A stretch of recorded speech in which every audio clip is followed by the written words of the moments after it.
My name is Jessica Hoffman, and I'm a violinist and Suzuki Violin Teacher in the Atlanta, Georgia area. I made a previous video that briefly describes the Suzuki method, and in that video I referred to the student becoming an accomplished learner. In this video, I want to give a principle on how you can help your child develop into an accomplished learner by integrating a certain principle into their life on a daily basis that will help them save time and possibly even help them make a greater impact on the people in their life. This principle can be used for any age or level of player.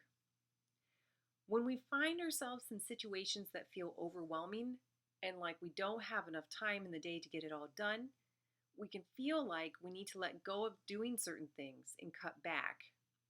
However, the more that is on our plate to do, the more efficient we are forced to become. The principle I want to give you today is called the combination principle. It's like a buy one, get one free that you get at the grocery store. The key to the combination principle is finding what your priorities are, then combine your priorities to use less time to get them done. When Dr. Suzuki noticed that all children learn to speak their own mother tongue with fluency and ease, it resulted in one of the major pillars and priorities of the Suzuki method, which is listening. When we learn to speak our native tongue, we learn by listening to the people around us the parts of speech that aren't written down. We all know there is a difference between sounding like a native speaker and those who do not have the same command and freedom within the learned language. The difference comes from the nuances that are downloaded in our ear and we imitate either consciously or subconsciously. The same is true with learning music. There isn't time for a teacher to teach everything that has to do with music, or just from a student seeing notes on a page. However, when a student is listening to a recording, they are experiencing the music, and the things that they notice when they are away from their instrument matter. When we listen to our musical recording, we are experiencing and learning the following: intonation, tone, melody, rhythm, and musical punctuation. Listening helps the student memorize pieces more quickly, with less effort, and with more confidence. Listening exposes us to musical artistry, including dynamics, different bowing vocabulary, and tempos in the music.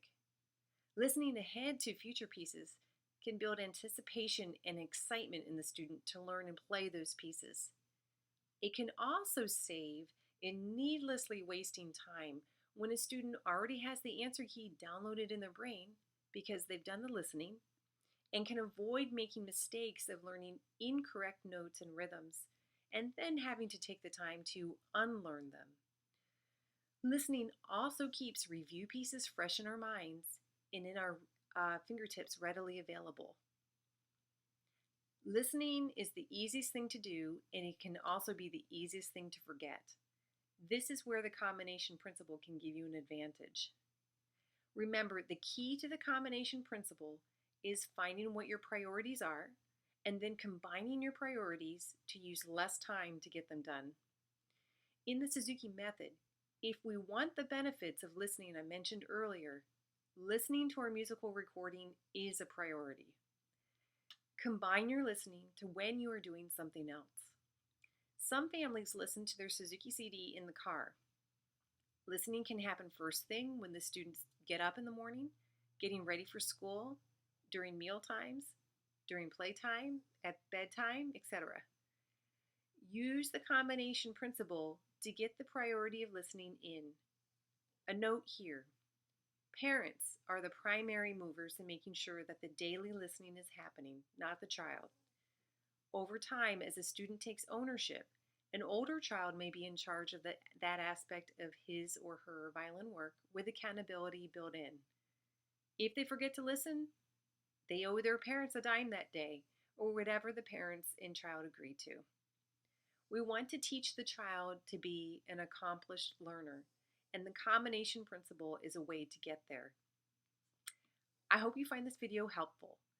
If you are a Suzuki parent, Let me know and others know by writing in the comments below when is a good time that you've chosen for your family to do your regular listening to your Suzuki CD. Let me know what you think of the combination principle. So if your child would like more free time, let them know that it's possible with the combination principle and that when we are good stewards of time, we get more time. And that's a good priority.